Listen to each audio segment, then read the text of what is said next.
Hello to all my story lovers. Welcome back in Storytime channel. I'm Pallavi reading interesting stories for you.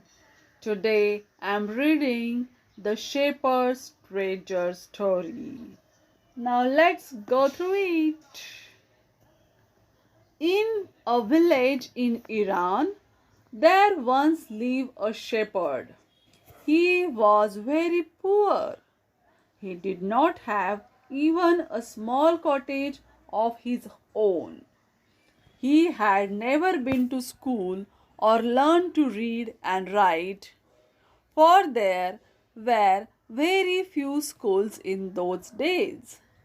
Though poor and uneducated, this shepherd was very wise.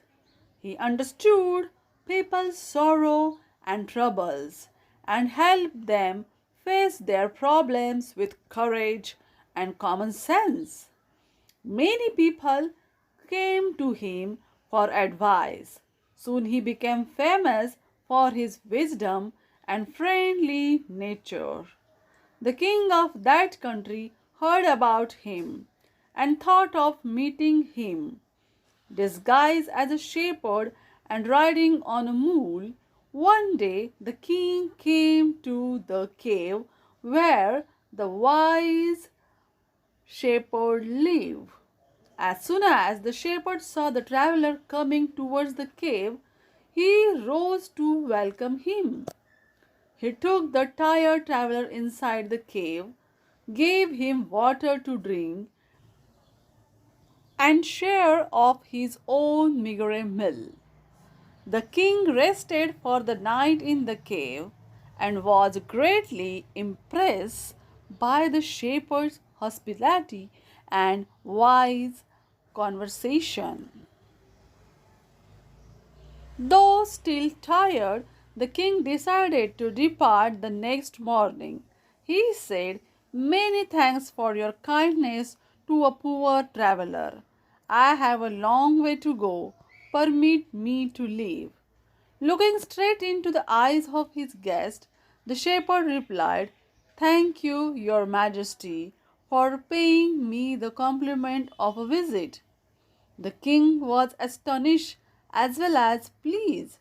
He is indeed very wise.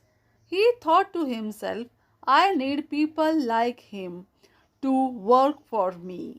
And the king appointed this humble shepherd the governor of a small district.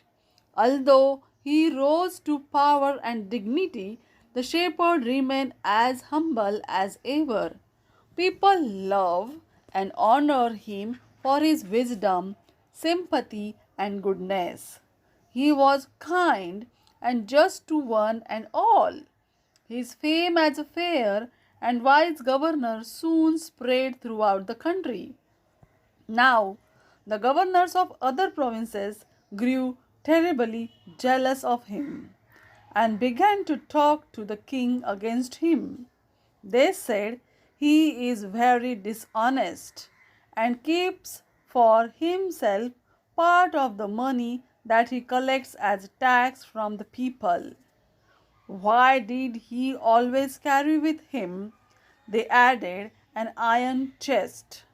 Perhaps he carried in the treasure that he had secretly collected. After all, they said mockingly, he was an ordinary shepherd and could behave no better. At first, the king did not pay attention to these reports. But how long could he ignore these governors and their endless stories about the shepherd? One thing was certain, the king discovered. The new governor did carry an iron chest with him all the time. So, one day, the new governor was summoned to the palace.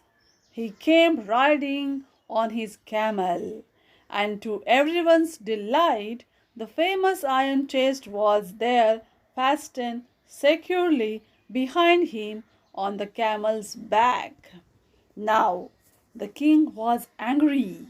He thundered, Why do you always carry that iron chest with you? What does it contain? The governor smiled. He asked his servant to bring in the chest. How eagerly the people standing around waited for the shepherd to be found out. But how great was their astonishment, and even of the king himself, when the chest was open. No gold or silver or jewels, but an old blanket was all that came out. Holding it up proudly, the shepherd said, "This, my dear master, is my only treasure. I always carry it with me. But why do you carry such an ordinary blanket with you? Surely you are the governor of a district," the king asked. To which the shepherd replied with quiet dignity, "This blanket is my oldest friend. It will still protect me if at any time your majesty should wish to take away my new clothes." How pleased the king was, and how embarrassed the jealous governors became to hear the wise man's reply. Now they knew that the shepherd was indeed the humblest and the wisest man in the land. The king made him the governor of a much bigger district that very day. This is an Iranian folk tale. Do you like it? Then comment it and share with your friends. Thanks for watching. Please like, share, and subscribe. Bye bye.